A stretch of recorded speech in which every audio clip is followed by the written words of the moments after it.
Yo, what is up, everyone? In the new season, we have so many new overpowered POIs like Supernova Academy and Demon's Domain. However, these drop spots sometimes aren't viable for most solo players, and while there aren't any solo cash cups, there are quite a few solo tournaments that some creators like Aussie Antics are hosting. So where should you be landing for these solo tournaments? And I'm just gonna say, I don't think it's Supernova Academy or Demon's Domain because there's probably just gonna be 6 or 7 people landing there, and the chances of you making our spawn are quite low. So I think that the new best drop spot for solos this season is the Splitting Pins POI, which is southwest of Demon's Domain. It's by the tunnel area, southwest of that as well. If you guys know where Vino, Beno, and Flixie were landing last season for a little bit, it was that area, and it just got a complete makeover this season. So now it looks completely different. Now it is covered with snow, and there is so much more loot there. And the entire thing, or the entire area over there, is made out of metal.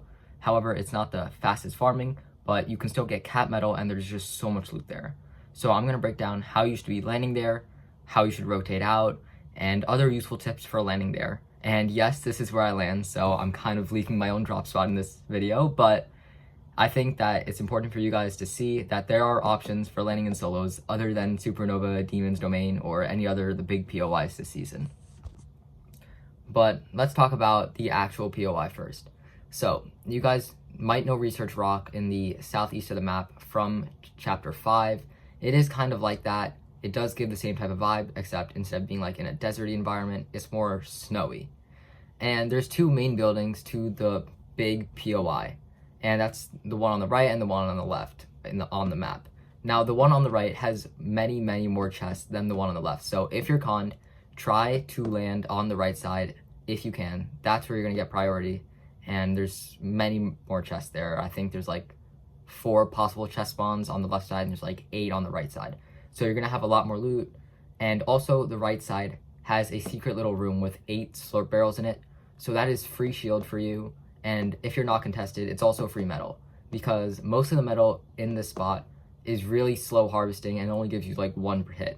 However, slurp barrels usually give you 3 to 5 per hit, so if you can, farm the slurp barrels for metal, because that's like the best metal in the POI. Now, once you're finished looting up, you will know that there are some other areas around it. There's a shipping container area and a few other buildings around. But a major part of why you should be landing here is the new Academy stands and Academy chest. There is a guaranteed Academy chest in one of the buildings. However, usually it's going to be a rank that you can't afford during the early game. But if it is a C rank chest, then you should be able to open it and grab some extra heals and an extra gun from that. And there's also 2 Academy stands. Now these have a 25% chance, I believe, of dropping you base boosts. So if you get 2 of them, there's one in one of the buildings, and there's another one in the shipping container area, which is a little bit to the east. But these each have a 25% chance, and if you combine that with the other chests and stuff, you should be able to find movement. Now, speaking of movement, there is quite often Dave's or Bob's, the new sprites. So usually you should be able to find one, and if you can't find a base boost, then picking up one of the dash sprites is your next best bet. And real quick, I just want to take a moment to talk about the materials that you can find in the area. Now, starting off with metal, which is going to be pretty scarce. It is in large quantities, however, most of it is very slow farming. The floors and the walls basically all give you 1. So what I usually farm is all the little cabinets and barrels that you'll find around, because they usually give you 3 or 4 per hit, which is a lot more than the floors and the walls. I'd also farm the slurp barrels, and there are a few fences in the middle of the 2 buildings, the main POI.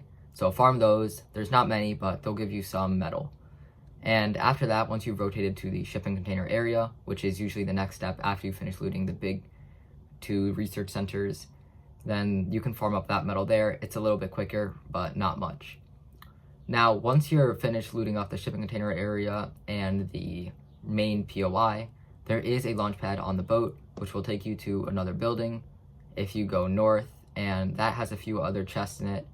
And if you somehow haven't capped up your shield yet, just north of there is a slurp truck, and there's also a zip line to a building that has like 10 slurp barrels in it. And on top of that building, there is a launch pad for rotations up to the mountains. So this area has really good rotations, it has really good heals, And I think that is really good because it's very easy to split. Say, for example, you're landing with 3 people. One of them might land on the shipping container area and then rotate east. You could land at the main POI, and someone else could grab the few other buildings surrounding it. This area just has so much loot, and it's spread over quite a large area, so if you need to split it with a few other people, you can. Unlike major POIs, where once you're stuck into a spawn fight, it's hard to escape, this is really easy to just swim away or rotate around. So that's why I think this is probably the most underrated solo spot of the season. Now, while we're just talking, and I just want to include a few other miscellaneous things, like what you should do if you're landing here in duos or trios. So we're going to start off with duos, which is mainly going to be for you console players because there are console duo cash cups, and if you make finals and win a game, you get $100 each. So if you're playing duos and you get the entire place uncontested, I think that one person should land on the slurp truck and loot the whole area east, so like the shipping containers, the few other buildings, and there's also a little split with like a cherry blossom tree and 3 chests. So one person should be looting all that while the other person loots the whole research rock type area. And this will both get you both really good loot, and if you're uncon, then there is just so much loot here. However, usually I don't think you're going to be able to get it uncontested. I played the duo console cash cup yesterday and we got contested most of our games, my duo and I. So if you're contested, I would suggest that you both land at Research the Rock. That's what I'm going to call it. And I think you should both land on the right side. I've already talked about it. There's much more loot there. And if you can force the opponents to the left side, then you should be able to just pressure them because there's really only 2 exits. So if you can kind of just keep pressuring them, they're going to have like no mats. So if you both have shotguns, then it should be a pretty easy fight to clean up. However, if your opponents are taking the other split to the right of it, honestly, their loot isn't going to be that great. The only thing that they're probably going to have going for them is the slurp barrels there, so they're probably going to be 100-100.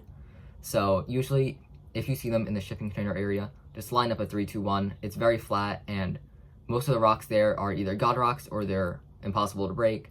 So if you just keep your opponent from farming up too much, you can kind of just squeeze them out on the peninsula, and there's not really anywhere they can go. If they do try to take the launch pad there, then you can just clean them up. Other than that, I don't think that there's too many other options for them to land it in the area. And I guess let's talk about trios now. So in trios, I really don't think you're going to get contested here. Honestly, I don't know. There's really haven't been any trio tournaments. But just looking at the spot, it doesn't look like there's a ton of loot, so I don't think you're going to get contested here most of the time. If you do, kind of the same thing. Take the research rock area, force them to the splits to the side so that all they have is shields and not that much actual loot. And then just push them once they get to the shipping container area, or if you can get a 3-2-1 on them. Honestly though, the main thing that I'm trying to say here is in all game modes, land at the main POI. Because if you're landing at a split, it may look good on paper. You get slurp barrels, you get a few chests. But in Fortnite, nothing's really that simple. From those 3 chests that you think, hey, maybe I got a shotgun AR. Maybe you get 3 Surge Fire SMGs. However, if you're landing the research rock area, the chances of you getting good loot, like a shotgun, and decent heals, they're much higher. So that's basically what I want you guys to take away from this. Just land at the main POI. Don't land at the splits to the east if you can avoid it. And yeah, that's about it for the video. If you guys land here and I've missed something, please let me know in the comments. I'm not perfect. And yeah, I'm gonna see you guys in the next one. Peace.